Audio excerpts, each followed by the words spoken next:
Halo teman-teman, kembali lagi ke channel Hukum Kontrak 101. Hari ini kami akan membahas mengenai syarat sah perjanjian.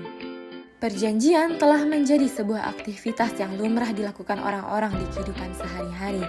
Banyak sekali aspek yang melibatkan perjanjian, mulai dari proses perdagangan, kontrak kerja antara karyawan, dan pemberi kerja, serta perjanjian hutang piutang.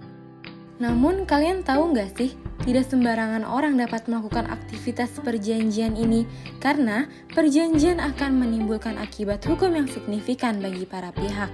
Oleh karena itu, sebelum dilakukannya perjanjian, ada baiknya kita memahami terlebih dahulu syarat sah sebuah perjanjian.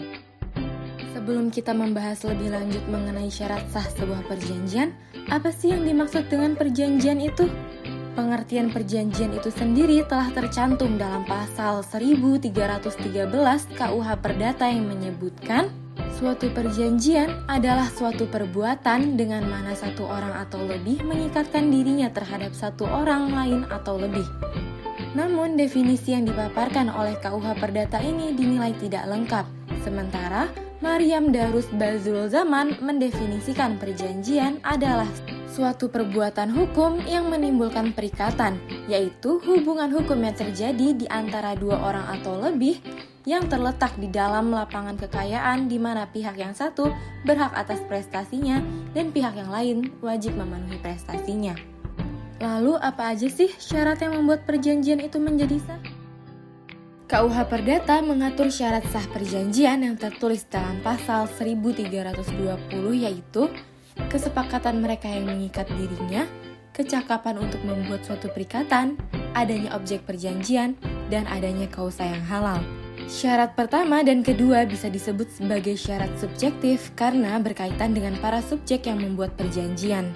Sementara itu, syarat ketiga dan keempat disebut sebagai syarat objektif karena berkaitan dengan objek dalam perjanjian. Masih bingung ya? Yuk kita bedah satu persatu. Yang pertama adalah kesepakatan mereka yang mengikat dirinya.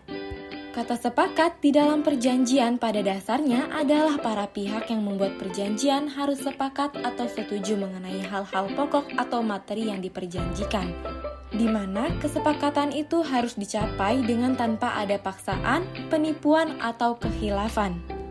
Artinya, orang tersebut mesti benar-benar sadar dan memahami betul persetujuan yang diberikan atas suatu kesepakatan. Biasanya ditandai dengan bahasa yang sempurna secara lisan dan juga tertulis. Mengapa tertulis ya?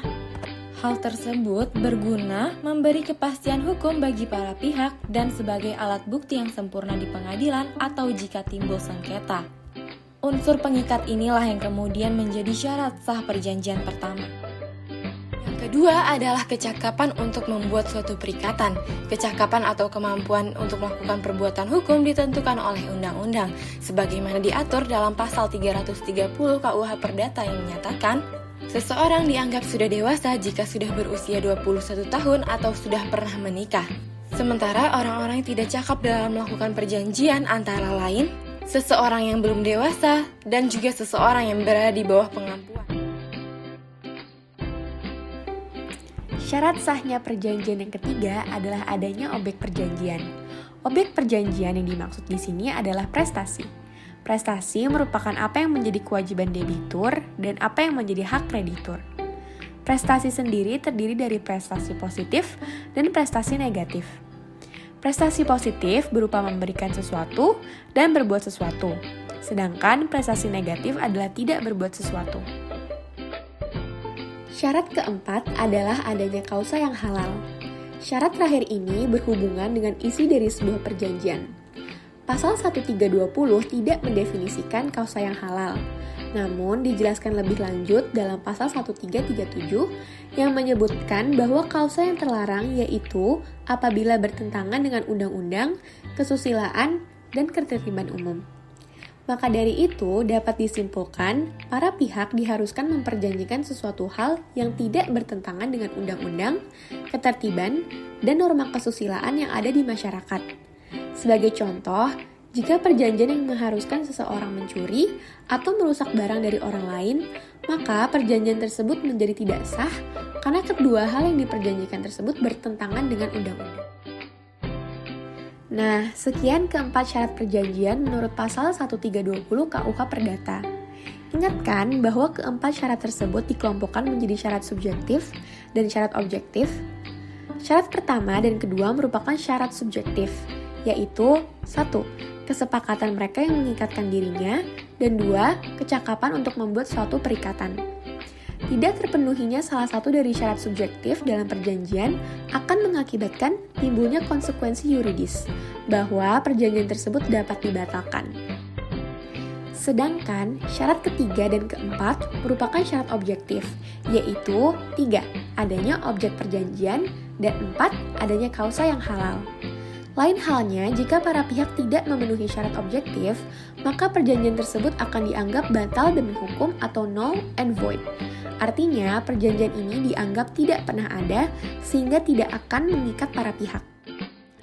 Nah, dari apa yang sudah kami paparkan, terlihat jelas ya kalau membuat perjanjian itu tidak bisa sembarangan nih.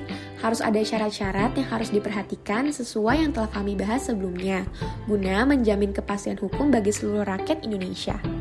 Semoga apa yang telah kami sampaikan dapat menambah wawasan bagi kalian semua, khususnya ketika kalian ingin membuat suatu perjanjian. Sekian dari kami, sampai jumpa!